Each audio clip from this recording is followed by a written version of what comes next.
السلام علیکم ورحمۃ اللہ وبرکاتہ۔ بسم اللہ الرحمن الرحیم۔ دشمن کی شرارت سے حفاظت کے لیے وظیفہ۔ سوال ہے، اپنے دشمن یا رشتہ دار کی شرارت سے محفوظ اور ان کی طرف سے کسی کام میں رکاوٹ ڈالنے کے توڑ کے لیے اور زبان بندی کے لیے کوئی وظیفہ عنایت فرما دیں۔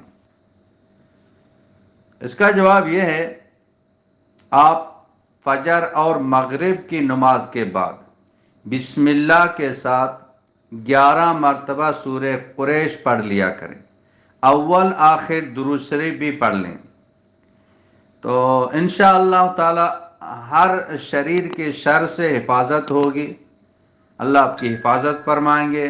اسی طرح صبح و شام یہ دو دعائیں ہیں، یہ دعا جو نا ایک مرتبہ پڑھ لیں، اس کا اہتمام کریں۔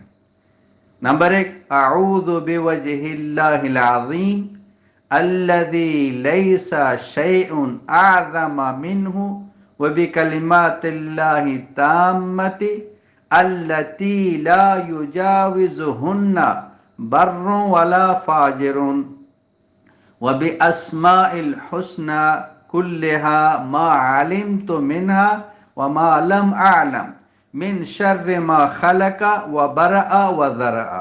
یہ دعا ہے۔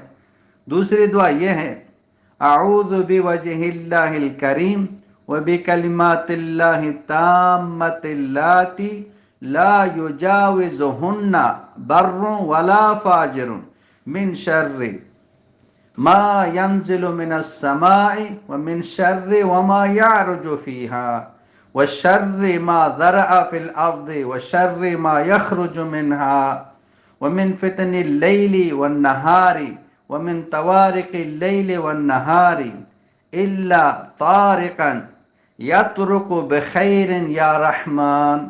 یہ دو دعائیں ہیں، صبح شام ایک مرتبہ پڑھ لیں۔ تاہم حفاظت کے جو وظائف ہیں اس کو پڑھتے ہوئے اپنی حفاظت کی ہی نیت ہونی چاہیے، کسی دوسرے کا جو نقصان ہے اس کو پیش نظر نہ ہو۔